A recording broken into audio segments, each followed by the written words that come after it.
अभी खेल शुरू हुई है, अभी खेल बाकी है और मैं जो कहता हूं वो करता हूं।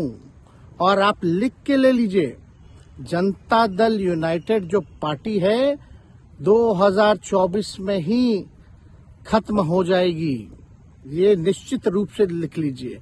और अभी तो खेल शुरू हुआ है, खेल बाकी है। ये तो बेकारी लोग कहता है कि लड़की बेवफा होती है। ये तो नीतीश जी इतने बड़े बेवफा है कि कब किसके रहे पता ही नहीं चलता है। तो देखिए, लड़कियों को कोई बदनाम नहीं करेगा कि सनम बेवफा है। मेरे सरकार बदलना जाना नीतीश की तरह। बेवफा सनम इसीलिए कह रहे हैं कि राजद उनका मायका है और भाजपा उनका ससुराल है। जाइए आइए जाइए आइए, मायका ससुराल तो जाना आना लगा ही रहता है। उसके बाद उनका क्या रह जाएगा, ना घर के ना घाट के, और दुश्मन सावामन अनाज के। जब नीतीश जी अपना ईमान बेच सकते हैं तो कोई विधायक क्यों नहीं आ सकता? एक बात बताइए कि कसम खाने वाला व्यक्ति कि हम मिट्टी में मिल जाएंगे, जान दे देंगे, लेकिन भाजपा में नहीं जाएंगे, जब वो भाजपा में जा सकते हैं तो वहाँ से यहाँ विधायक आने का कौन सा बड़ा बात? बिहार में नीतीश कुमार का इस्तीफा हो चुका है और पोस्टर लगने शुरू हो गए हैं कि नीतीश सबके हैं। तो नीतीश कुमार एक बार फिर से पलटी मार गए हैं, 9वीं बार मुख्यमंत्री का शपथ लेंगे। इसी पे बात करेंगे। अंजलि जी एक्टिविस्ट है हमारे साथ। कैसे देखते हैं अंजलि जी कैसे जो है पलटी बल्टी हो गया? एक समय में नीतीश जी ने बहुत प्यार से कहा था कि हम मिट्टी में मिल जाएंगे लेकिन भाजपा में नहीं जाएंगे। और भाजपा ने कहा था कि अब भाजपा के दरवाजे जो है वो हमेशा के लिए नीतीश सरकार के लिए यानी कि नीतीश जी के लिए बंद हो चुकी है। लेकिन लगता है कि उनके जो दरवाजे थे उसमें जंग लग गया था और वो टूट गया। तो अब घुस गए भाई, रास्ता उनको मिल गया। और एक तरफ हमारे पीछे पोस्टर लगा हुआ है कि नीतीश सबके है। क्या मतलब है इसका? सुनिए ना, नीतीश सबके है, सब पर 20 नीतीश। ये तो बेकारी लोग कहता है कि लड़की बेवफा होती है। ये तो नीतीश जी इतने बड़े बेवफा है कि कब किसके रहे पता ही नहीं चलता है। तो देखिए, लड़कियों को कोई बदनाम नहीं करेगा कि सनम बेवफा है। यहाँ नीतीश जी बेवफा है, कब किस पार्टी के है पता नहीं। ना तो उनका अपना अस्तित्व है और ना ही उनका अपना राजनीति का चरित्र है। तो ऐसा क्या हो गया? आप तो एक्टिविस्ट हैं, लगातार ऐसी क्या बातें हो गई? गाना सुनेंगे आप? हाँ। मेरे यार बदलना जाना मौसम की तरह। नीतीश जी है से मुझ पे ये लागू होता है। मैं जहाँ तक सोच पा रही हूँ उनके पे ये लागू होता है कि मेरे सरकार बदलना जाना नीतीश की तरह। तो नीतीश जी ने ये अपने आप पे गाना लागू किया है कि वो जिस तरीके से बदलते रहे हैं, ये गाना किसी लड़की और बेवफाओं के लिए नहीं, ये जो गाना है वो नीतीश जी के लिए होना चाहिए। अच्छा, मतलब सरकार बदलना जाना नीतीश की तरह। कोई भी नेता कभी मत बदलना नीतीश की तरह, नहीं तो आपका चरित्र नहीं रहेगा। अब नीतीश का क्या कुछ बचा रह गया, ये बताइए। उनका देखिए, अभी वो वैलेंटाइन मनाने गए हैं जी बीजेपी में। 7 फरवरी 14 फरवरी को होता है ना, 14 फरवरी को वो वैलेंटाइन मनाने गए हैं। भाई, अपना प्यार व्यार का दिन मना ले, फिर 17 को उनका गिनती किया जाएगा कि आखिर 17 तारीख को उनके जिंदगी का राजनीतिक करियर का क्या होगा। अभी मास्टर क्या होगा बताइए? अब ये तो भाई सरकार डिसाइड करेगी। हमारी जनता है, हम जनता है, हम जनता के साथ खड़े हैं। जनता ने अपना डिसाइड कर। तो लालू जी भी जो है तैयारी में है, क्या तैयारी चल रही है ये बताइए? अंदर खाने की बात। समय में स्टार हुआ करते थे, अगर वो तैयारी में है ना तो उनके आगे नीतीश जी का क्या? भाजपा, पूरे भाजपा को घुटना टेकना पड़ जाएगा। लालू यादव एक विचारधारा है, काहे नहीं भूल जाते हैं आप? लालू यादव वो चीज है जो जमीन से उठकर आसमान तक का सफर अकेले तय किए हैं। लालू जी को तो घुटने पर नीतीश जी ला दिए हैं भाई साहब। कौन? नीतीश जी। नीतीश जी घुटने पे लाने वाले कौन होते हैं? वो पत्ता चाटने आए थे भाई, वो अपनी मर्जी से यहाँ आए थे, वो अपनी मर्जी से गए। जब रो रहे थे लालू जी की चलती थी सरकार में, 3 उनके जो है मंत्री बदल दिए। लालू जी चुप, कुछ भी हो रहा है लालू जी चुप, नीतीश जी अपने मन से कर रहे थे। होगा राजनीति में, बिहार में ठंड है और राजनीति में गर्म है, गरमाई हुई है पूरा। बिहार में डोमिसाइल भी खत्म हुआ, इस पर क्या कहेंगे? नीतीश जी कर दिए। नीतीश जी ने देश हमारा कहते हैं कि बिहार में एक छवि बहुत अच्छा छोड़ा है। क्या किया हमको नहीं पता। अच्छा। लेकिन वो बेवफा होने का साबित करके गए हैं। और आज से कोई मत कहिएगा कि नीतीश जी एक का है, क्योंकि नीतीश जी का खुद बोर्ड लगा है कि नीतीश जी सबके हैं। अच्छा। वो कभी किसी के भी हो सकते हैं, उनका अपना अस्तित्व नहीं है। अब वो देखिए, जब पार्टी होती है ना, उनके लिए वो लड़का है और नीतीश जी लड़की है। बेवफा सनम इसीलिए कह रहे हैं कि राजद उनका मायका है और भाजपा उनका ससुराल है। जाइए आइए जाइए आइए, मायका ससुराल तो जाना आना लगा ही रहता है। तो आपको क्या लगता है इसका कितना प्रभाव इंडिया गठबंधन पर पड़ेगा?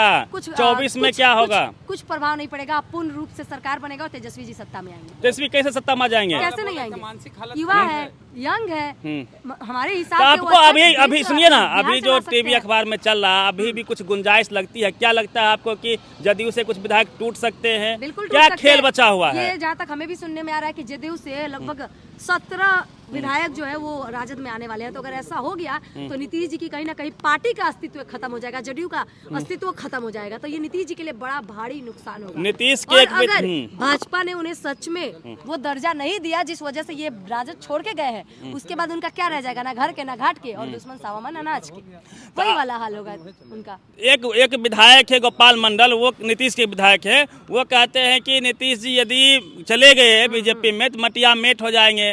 तो वो ये जो इशारा है किस ओर है, क्या ये लोग छोड़ देंगे जदयू को? हम लोग सुन रहे हैं कि बीजेपी से भी कुछ विधायक राजद में आ रहे हैं और जेडीयू से भी कुछ विधायक राजद में आ रहे हैं। तो बीजेपी वाला कहाँ आएगा? सुन तो रहे हैं, अब देखिए राजनीति है। जब नीतीश जी अपना ईमान बेच सकते हैं तो कोई विधायक क्यों नहीं आ सकता है? एक बात बताइए, राजनीति वो दुनिया है ना जिसमें कभी भी कुछ भी हो सकता है। समझ रहे हैं कि कसम खाने वाला व्यक्ति कि हम मिट्टी में मिल जाएंगे, जान दे देंगे, लेकिन भाजपा में नहीं जाएंगे, जब वो भाजपा में जा सकते हैं तो वहाँ से यहाँ विधायक आने का कौन सा बड़ा बात तो है? चले थे पीएम बनने, इंडिया गठबंधन बना रहे थे, सबको एकजुट कर रहे थे, फिर अचानक ऐसा क्या हो गया भाई? अच्छा, प्रधानमंत्री बनने के लिए उनको सपना देखना होगा। अगर ढंग से रहते तो शायद उनको मौका भी दिया जाता प्रधानमंत्री के लिए, लेकिन जिस तरीके से वो अपने ही पैर पे कुल्हाड़ी मारे हैं राजनीति की दुनिया में, वो चीज वो खुद के लिए गलत किए हुए हैं। आम लोगों के नजर में कैसा छवि हो गया नीतीश कुमार जी का? बोल तो रहे बेवफा सनम वाला छवि हो गया है भैया। साख गिर गई, एकदम विश्वसनीयता खत्म। सुनिए, अब वैसे भी बूढ़े हो गए हैं, वो बुढ़ा गए हैं, उनको थोड़ा आराम करने दीजिए। और एक होता ना कि एक उम्र के बाद इंसान के सोचने समझने की क्षमता खत्म हो जाती है, और उनकी भी क्षमता जो है वो खत्म हो गई है, क्योंकि शरीर जो है उनका अब काम करना बंद कर अभी रहा है। तो महिला विरोधी बयान दिए, सेक्स एजुकेशन पर ज्ञान दे रहे थे, काफी लोग उनका फेवर कर रहे थे। नहीं, देखिए आप मेरा कहीं भी बयान उठा के दे दीजिए कि मैंने उस समय में आप उनका मैंने सपोर्ट किया था। जो चीजें गलत है वो गलत है, और आज के डेट में मुझे नहीं लगता कि सेक्स एजुकेशन पे उनको इतना अच्छा बयान देना चाहिए, क्योंकि आप भी पढ़े लिखे और हम लोग भी पढ़े लिखे, जो नहीं पढ़ा लिखा है वो भी सुन के समझता है कि हमें क्या करना चाहिए। तो सेक्स एजुकेशन पे जो उनका बयान था वो कहीं ना कहीं बेतुका बयान था, और इस चीज को मैंने तब भी सपोर्ट नहीं किया था, आज भी मैं उस चीज को सपोर्ट नहीं करती। मानसिक संतुलन खो बैठे नीतीश जी। बिल्कुल, जिस तरीके से बात कर रहे थे कहीं ना कहीं बहुत गलत तरीका था, और मैंने उस चीज पे कभी उनका विरोध नहीं किया, लेकिन मैंने सपोर्ट भी नहीं किया। मेरे एक भी वीडियो आप उठा के दिखा दीजिए कि मैंने उस समय में नीतीश जी का सपोर्ट किया। अपने पैर पे कुल्हाड़ी मार लिए वो मिट्टी में मिल जाएंगे, तो भाजपा में नहीं जाएंगे। अब मिट्टी में मिल तो गए, अब कुछ बचा रह गया? कुछ नहीं बचा रह गया। मोदी जी बोले थे कि राम को ला रहे हैं, जनता चिल्ला रही थी जो राम को लाए हैं हम उनको लाएंगे, राम को लाने गए। बार बार कहते कि हम बात करते ना तो ठीक से बात किया कीजिए। किसकी बाप के औकात है राम को ला देगा? हमको तो पता है कि जब से हम जन्मे हैं तब से राम को हम जानते हैं। हाँ। कोई राम को लाने वाले कौन है? सुनिए ना, क्वेश्चन सुनिए ना पूरा। पहले जो राम को लाने गए थे पलटू राम लेके चले आए, कितना फायदा? हम ये पूछ रहे हैं आपसे। कोई फायदा नहीं हुआ, राम को कोई लाया नहीं है। अच्छा। हमारे राम शुरू से हमारे साथ थे, और इस दुनिया को बनाने वाले राम है, और राम को लाने वाले कौन है मुझे बता दीजिए।